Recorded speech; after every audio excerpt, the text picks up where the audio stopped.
We just learned about how different shopper trip missions affect the path to purchase and the way that shoppers behave in the retail stores. So we learned about main shop, we learned about top-up and specific event, and then we learned an on-the-go and meal for tonight shopper trip missions. So again, depending on the occasion that the shopper is shopping for, then they also have this kind of mission that they are going on, as we have explained. So in the next few steps, I'll show a few examples of how you can activate with different kind of POSM along this path to purchase, depending on the different kind of shopper trip mission that the shopper is on. So the first one we're going to talk about is the main shop. The main shop, just to recall, was the one where shoppers usually are buying for multiple weeks, maybe 1 week ahead or maybe multiple weeks even.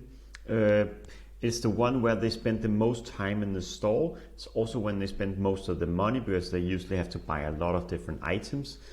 So the way that you can activate, and again, this is mostly for shoppers that are buying for like a longer period of time. So you wouldn't probably serve just a Coca-Cola, because that's more for a single Coca-Cola, because that's more for like the meal for tonight or on the go shopper trip missions. So here you would usually see larger pack formats. So this is kind of a way that you can activate along this path to purchase. These are all pictures that I've taken myself. So here you see larger, bigger pack formats. So again, this would be for something that will last for a longer time and something that you don't need to buy all the time. Here you have some beers, which is, I believe it's a 24 pack, could be a smaller pack, but still, this is going for a longer period of time. This is not just for one day or for one evening meal. This is a bigger pack that usually would go for a longer time. And then we have Pepsi here, which is a picture I took myself. So even though this is not a great shopper solution necessarily, they just managed to secure a huge aisle space. But what this shows is that this is a big format. So this is really a bigger pack format that is meant to be for the main shopper trip missions. Because if you're just on the go or just looking for a meal for tonight, you probably won't buy a 6-pack of this 1.2 or 2 liters. So these are 3 examples that kind of shows how you activate more towards the shopper that are on the main shopper trip missions. If we go into the top-up and specific event, so again, just the top-up was when you just need a few ingredients that you ran out of, or if you're on the specific event where you're usually buying for maybe a birthday party or an event that you're having at home, maybe you're having friends over for a dinner or something like that, that's more the specific event. So here you have examples of activations with the shopper trip missions, that is top up and specific event.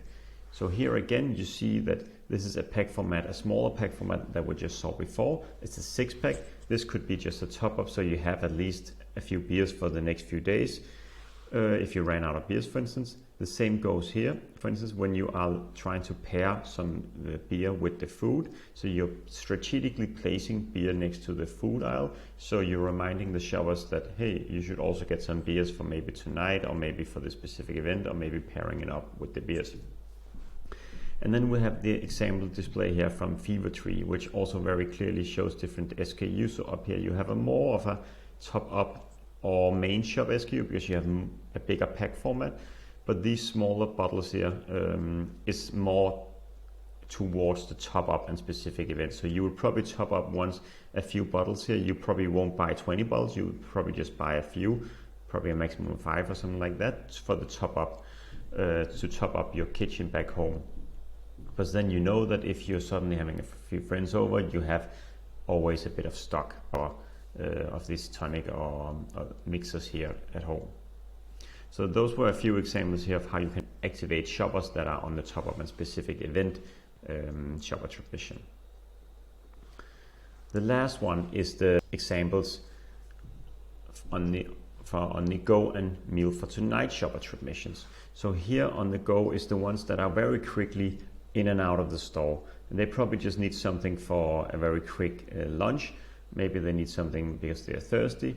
And it also can be shoppers that are on the meal for tonight shopper trip mission. So these people are just maybe buying out from a grocery list, or maybe they have a very few specific items that they just need. So here again is a few examples of how you can activate towards shoppers that are on the go shopper trip mission and the meal for tonight shopper trip mission. Usually something cold is always a good idea, at least if you're working with beverages. On the other hand, if you're working with some kind of food that needs to be ready served right now, it should be warm and hot, of course. So a fridge obviously is a great example for beverage companies to activate the on-the-go shopper trip mission, because when a shopper sees a fridge, they obviously know immediately this is a cold product. I can consume it immediately just after I purchased it. So again, the best way to activate for on-the-go shopper trip mission is usually with a beverage company to have a fridge available in the stores. Here is another example, the one that you see here with the milk. Usually the milk is not an on-the-go or meal for tonight product, because it's usually something you would buy when you're topping up or on a main shop. But here, the way they do it is really through the communication that here says grab and go. And then they also have a nice visual of a breakfast here in the morning. So here they are more communicating on the go and meal for tonight rather than actually the product, but it's still a good example. Here you have a nice display from Yogos, which is some kind of yogurt drink, I believe. Here they both cater for shoppers that are just looking to top up, but also shoppers that are looking for on the go with that fridge here in the middle. Because here, you know, for shoppers that maybe don't need to have a cold product, they can just buy the top up packaging here on the left side. But the ones that are on the go and just need a yogurt drink immediately, they can actually pick a product from the fridge here, and then they have a product that they can just drink when they exit the store and have paid for the product. The last example I want to show is this one from HelloFresh, which is a small fridge which caters very well for the meal for tonight. A lot of these ready meals solutions is something that caters for shoppers that just need to have something very quickly, and here HelloFresh is solving that by having prepared meals that you can easily just grab and heat at home, and therefore you're really catering towards the shoppers that are on the meal for tonight shopper trip missions. So again, here a fridge is also a good example of that. So those were examples of how you can activate throughout the path to purchase depending on the different kind of shopper trip missions that the shopper is on.